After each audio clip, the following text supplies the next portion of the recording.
नमस्ते दोस्तों, आप सबका स्वागत है हमारे इस आज के पॉडकास्ट में। और मैं आपका दोस्त समीर सावन एक बार आप सबका फिर से स्वागत करता हूँ। दफ्तर से अपना काम खत्म करने के बाद जब अपने घर के लिए गुप्ता जी निकलने लगे तो उस समय तकरीबन रात के 9 बज रहे थे। हालांकि रोज गुप्ता जी शाम 7 बजे लगभग अपने ऑफिस से निकल जाया करते थे, लेकिन आज काम के दबाव के कारण कुछ देर हो गई थी।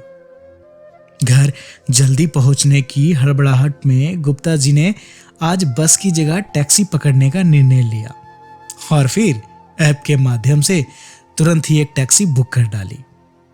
ठीक 5-7 मिनट के बाद दनदनाती हुई एक सफेद रंग की चमचमाती मारुति डिजायर गाड़ी आकर उनके पास खड़ी हो गई। ड्राइवर तुरंत नीचे उतरकर पिछली सीट साफ करने लगा।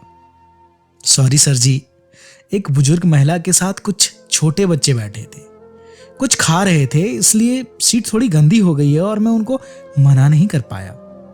बच्चों को भला कैसे मना करता, ड्राइवर ने गुप्ता जी से कहा। ठीक है, कोई बात नहीं, जल्दी चलो, गुप्ता जी ने अपनी जबान चलाई। गाड़ी का गेट खोलकर जब गुप्ता जी उसके अंदर बैठे तो देखा कि अभी कार की सीट का प्लास्टिक कवर भी नहीं हटा था और भीतर से नई कार की खुशबू भी आ रही थी। अब ड्राइवर ने अपनी रफ्तार पकड़ ली। बहुत बधाई हो तुम्हें नई कार की, बहुत अच्छी कार है, नाम क्या है तुम्हारा, गुप्ता जी ने जानना चाहा। शुक्रिया सर जी, अभी 3 दिन पहले ही ली है, मेरे पुराने साहब ने ही दिला दी है।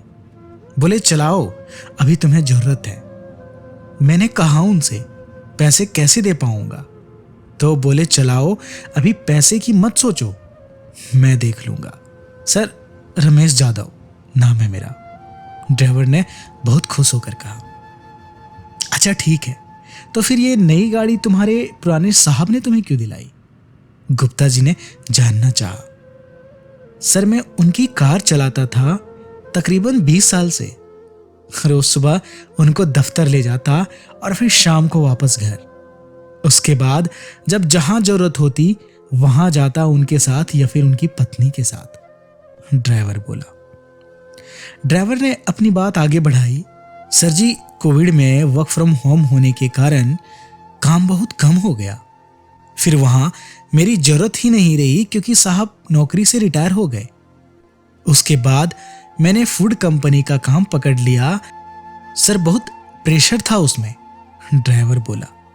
क्यों, गुप्ता जी ने कौतूहलवश पूछा। सर, 50 फोन एक साथ आ जाते थे, लोग देर से अपना ऑर्डर देकर फिर 15 मिनट में डिलीवरी के लिए दबाव बनाते थे। कुछ भी गड़बड़ हुआ तो बहुत डांट सुनना पड़ता था। किसी को धीरज नहीं है सर, 2 बच्चे हैं मेरे, काम का जबरदस्त दबाव के कारण 6 महीने कर वहां छोड़ दिया, ड्राइवर ने कहा। फिर गुप्ता जी ने आगे पूछा। फिर सर, साहब ने ड्राइवर की एक वेबसाइट पर मेरा रजिस्ट्रेशन करा दिया, जब जिसको जरूरत पड़ती बुला लेता। अपनी सोसाइटी में भी उन्होंने सबको बता दिया था। 10-12 हजार महीने कमा लेता, पेट भर जाता मेरा और मेरे परिवार का। फिलहाल मेरे 2 बच्चे पढ़ रहे हैं सर, एक अगले 10वीं साल की परीक्षा देगा और दूसरा बीए में है, आगे बोल रहा है कहीं से मैनेजमेंट की पढ़ाई करेगा। अब पढ़ाई में तो पैसा लगता है ना सर, मैं बहुत चिंता में था। इतना कहकर ड्राइवर खामोश हो गया और उसकी आंखें भीग गई। गुप्ता जी ने ड्राइवर को कुरेदा। फिर सर, मैंने अपने साहब को पूरी बात बताई तो बोले चिंता मत करो, चलो तुमको एक गाड़ी निकलवा देता हूं, अब तुम खुद की गाड़ी चलाओ। मैंने बोला साहब, पैसे कहाँ हैं मेरे पास, तो बोले मैं निकलवा देता हूं। उन्होंने ही सारी बात की कंपनी से और अपने रिटायरमेंट के मिले पैसों से ये गाड़ी मेरे लिए खरीदी।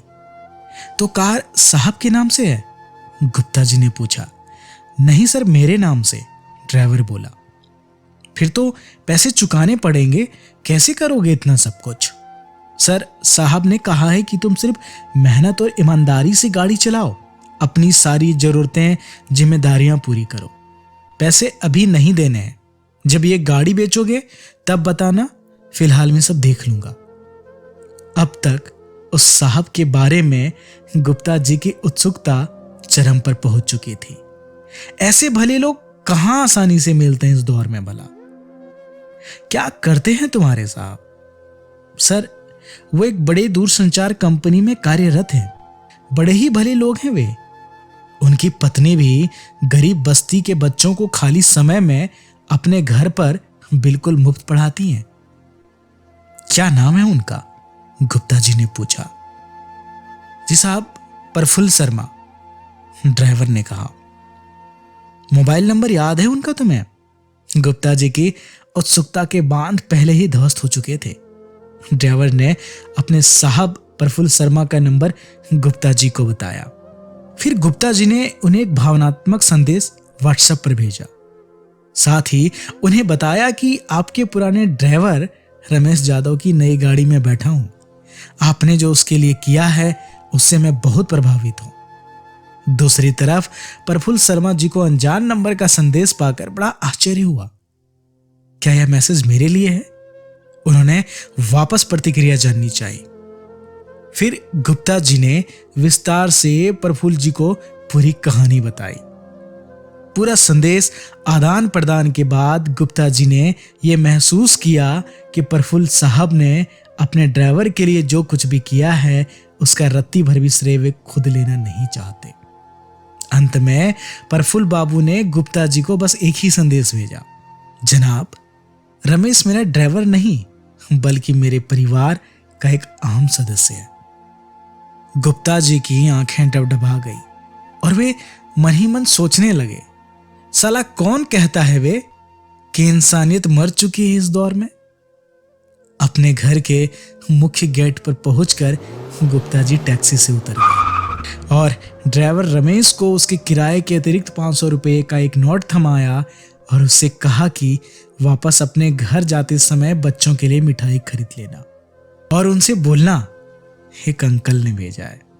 ड्राइवर रमेश ने आंखों आंखों में ही गुप्ता जी को शुक्रिया कहा और फिर कुछ चिंतन करते हुए एफएम रेडियो का वॉल्यूम बढ़ाकर वहां से आगे बढ़